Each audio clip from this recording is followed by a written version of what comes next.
Welcome to another episode of Pairing Pro Con. In this episode, we are going over Flavius. The first pairing I'm going to go over is Zenobia, which has some good tankiness, some generally solid swarm resist, but there is no unit flexibility, and they are very weak to archers when put together. But other than that, is pretty solid. Next, we have YSS, which has good unit flexibility due to YSS's forgivingness and good damage output because it's all raw damage. However, you lose hold the line on Flavius, so it does lose a little bit and you're outclassed by Hera. Next, you have Heraclius, which again, similarly great unit flexibility, good damage, good swarm resistance, but you lose hold the line, which loses you a 20% damage reduction, which does sting. And last but certainly not least, we have Gorgo, who has great damage output, good swarm resist, and damage boost sync because neither of them have skill damage boosts, but they both need all infantry to work properly. Welcome to another episode of Pairing Pro Con. In this episode, we have Jan. So the first pairing we're going to talk about with Jan is Jadwiga, who has solid damage, who should actually be great for burst, with good rage generation, and can receive non-cavalry without it completely devastating the garrison, but it is fairly weak against swarm, but it is pretty good for pass defense overall.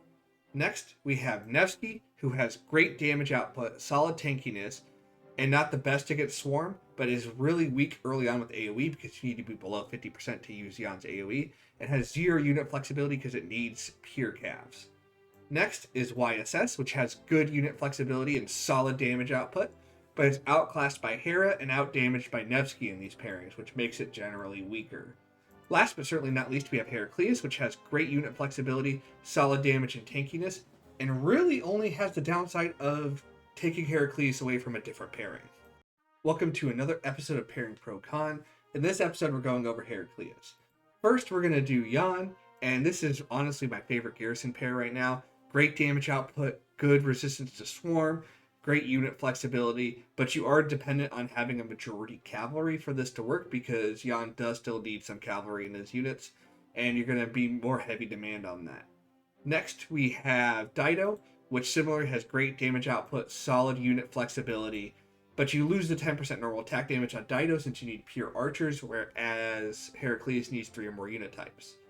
Next, we have Gorgo, which has great unit flexibility, but the talent selection is very weak, and you can't use Gorgo primary with hold the line because you need 3 units for Heraclius to work the way he needs to.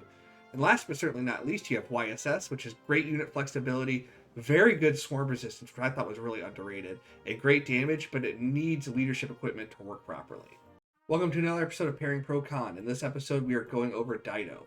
The first pair we're going to go over is YSG, who has okay swarm resist with the AoE, but is generally weak to heavy swarm, but has great single turret damage due to the 50% increased skill damage on YSG's own skill, making him super useful. Next, we have Heraclius, who has great unit flexibility, great tankiness, and good swarm resist in general, but at the cost of losing Dido's 10% normal attack damage reduction, which needs only archer units, while Heraclius needs multiple unit types. Similarly, YSS has good tankiness, good swarm resist, and good damage output, but needs multiple unit types to make use of his expertise, so you lose Dido's ability to reduce normal attack damage. And last, but certainly not least, we have Liang, who has the damage output like YSG, however needs pure archers to work, although he has much better swarm resist than YSG does, but no unit flexibility.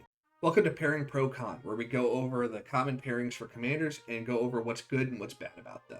In this episode, we're doing Zenobia. First, we have Gorgo, who has great damage resist and great ability to resist swarm and output damage, at the cost of not really having unit flexibility due to the fact that you need hold the line with pure infantry to make this work very well.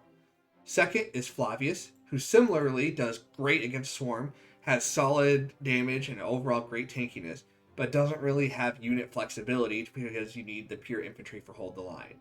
Next is YSS, who has great unit flexibility and solid damage, but is outclassed by Heraclius and outdamaged by Gorgo and Flavius, which makes him great for tanking damage, but doesn't really do much in the long run. And last, but certainly not least, we have Heraclius, who has great unit flexibility, great damage, but cannot use hold the line because you need 3 types of troops to make use of his skill. Welcome to another episode of Pairing Pro Con. In this episode, we're comparing pairings for Gorgo. First, we have Flavius, which has good damage and resistances with Hold the Line when you use pure infantry, and has great damage output and good counterattack resistance with Flavius. However, it is poor unit flexibility due to the fact that you need pure infantry to use the best of Flavius's talents.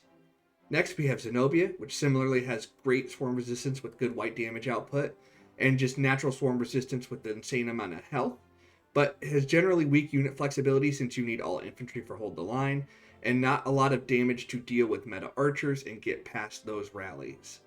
Next, we have YSS, which has great unit flexibility and very, very respectable damage output, since his buffs are to all damage and not just skill damage, but you lose out to Hold the Line, and the talent selection is generally poor. And last but certainly not least, with Heraclius, you similarly have great unit flexibility and insane tankiness, but weak talent selection, and you can't use Hold the Line. Welcome to another episode of Pairing Pro Con. In this episode, we're going over pairing options for Joan Prime. First, we're going to go over is William. Joan William is a top-level support with a bunch of rage gain and minimal head investments because you can only do 5-1-1-5 and 5-5-5-1 with Joan and William respectively and still be a great contributor. However, it comes at the cost of some damage lost, and you are very, very squishy with this commander pairing. Next, we have Nevsky, which is a great balance of damage, solid debuff, good mobility, and good ally buffs, but at the cost of being somewhat easily swarmable and losing Nevsky to other pairings that could possibly be better.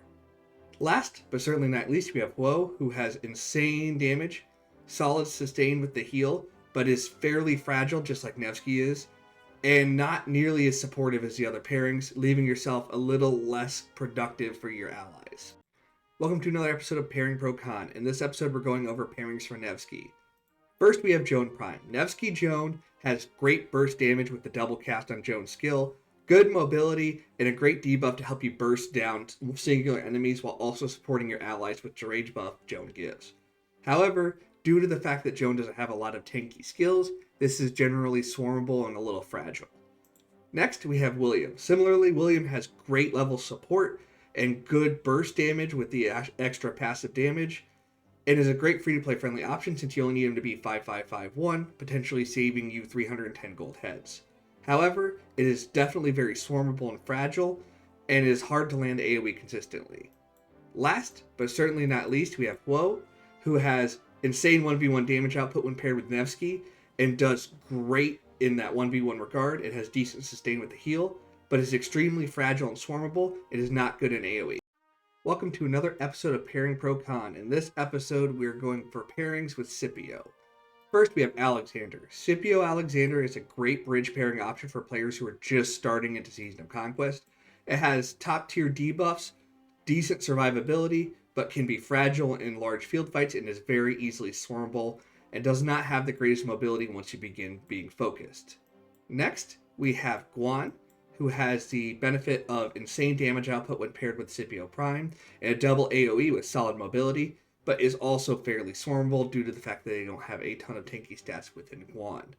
Last, but certainly not least, we have the new Liu Che, who has great solid damage output with a double AoE again, and great tankiness, but has some conflicting damage sources which can be somewhat hard to optimize and gear, and you may have some trouble in that regard with your talent selection.